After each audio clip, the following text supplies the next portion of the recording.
Next question ہے کہ روزے میں اگر ہم سو جائیں تو اس سے روزہ ٹوٹ جاتا ہے. ایسا نہیں ہوتا ہے. ٹھیک ہے, آپ روزہ رکھ رہے ہو, روزہ اتنا کچا نہیں ہوتا کہ آپ جسٹ سوئیں اور روزہ ٹوٹ جائے. ایسے تو ہمارے ہاں موسٹلی یہی ہوتا ہے کہ ہم سحری کے بعد نماز اور قرآن پاک کے بعد سو جاتے ہیں, تو پھر تو ہمارا روزہ اسی ٹائم سے ٹوٹ گیا. ایسا نہیں ہوتا, روزہ سونے سے نہیں ٹوٹتا. لیکن یہ نہیں ہے کہ آپ لوگ روزہ رکھیں اور پورا دن سوئے رہیں اور پھر یہ کہیں کہ سونا بھی عبادت ہے. ایسا نہیں ہے. ٹھیک ہے, یہ ہے کہ آپ سوتے ہوئے, یعنی جب آپ سو رہے ہوتے ہیں تو آپ ہر گناہ سے پاک ہوتے ہیں. آپ کا کوئی گناہ کاؤنٹ نہیں ہو رہا ہوتا, کیونکہ سونا آدھی موت ہے, جس میں بندے کو پتہ نہیں چلتا کہ اس سے کیا ایکٹ ہو رہا ہے یا کوئی جو ہے دوسرا بندہ کیا کر رہا ہے. اس انسان کو سمجھ نہیں آتی جو سو رہا ہوتا ہے. تو یہ ہے کہ سونے سے روزہ نہیں ٹوٹتا. ٹھیک ہے, آپ جتنی دیر بھی سوئیں روزہ نہیں ٹوٹتا. لیکن بیسٹ بات یہ ہے اور پریفریبل بھی یہی ہے کہ آپ اتنا زیادہ روزے میں مت سوئیں کہ آپ کی عبادات جو ہیں وہ اگنور ہوتی جائیں. ٹھیک ہے, کیونکہ روزے یہ ایک ایسی چیز ہے کہ ہم نے ہر ٹائم اپنے آپ کو عبادت میں مشغول رکھنا ہوتا ہے.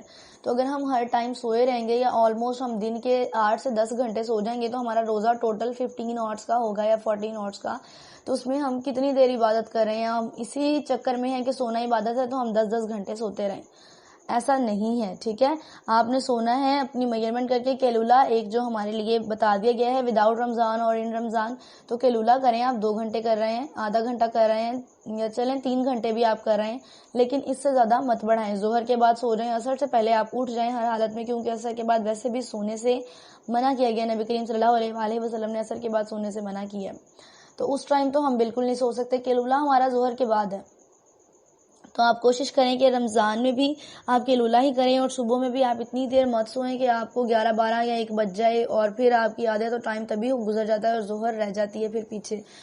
تو یہ ہے کہ اگر آپ کسی کام وغیرہ میں بزی ہو اور آپ کو رات میں سونے کا ٹائم نہیں مل رہا, آپ لوگ سحری تک جاگ رہے ہو, کیونکہ یوزلی ہمارے ہاں ایسا ہی ہو رہا ہے, میرے ساتھ خود ایسا ہی ہوتا ہے کہ ہم لوگوں کے کام کچھ اتنے زیادہ ایکسٹینڈ ہو جاتے ہیں کہ ہمیں روزے میں ٹائم نہیں ملتا. ڈے کی روٹین بھی ٹف ہوتی ہے, پھر ہمیں نائٹ میں کسی چیز کا ٹائم مل رہا ہوتا ہے, تو ہم کوشش کرتے ہیں کہ اس کو کمپلیٹ کر لیں. اور چلیں 11 12 تو اگر سونے میں بچ گئے ہیں تو ہم سحری جو ہے اتنی ٹائم تک ہم جاگ لیتے ہیں, اور پھر اس کے بعد نماز اور قرآن پاک کے بعد ہم روزہ رکھ کر سو جائیں گے.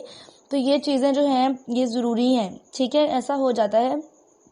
ضروری نہیں کہ اس طرح کا نہ ہو, لیکن اگر آپ سو رہے ہیں تو آپ کوشش کریں کہ آپ 8 9 بجے اٹھ جائیں, اٹھ کر دوبارہ سے اپنی عبادت میں مشغول ہو جائیں. اپنی ڈیلی روٹینز جو ہیں ان کو کمپلیٹ کریں. اس کے بعد آپ ظہر کی نماز ادا کریں اور اس کے بعد سوئیں. تو یہ آپ کا ایک کامن جو ہے نا میتھڈ ہو سکتا ہے.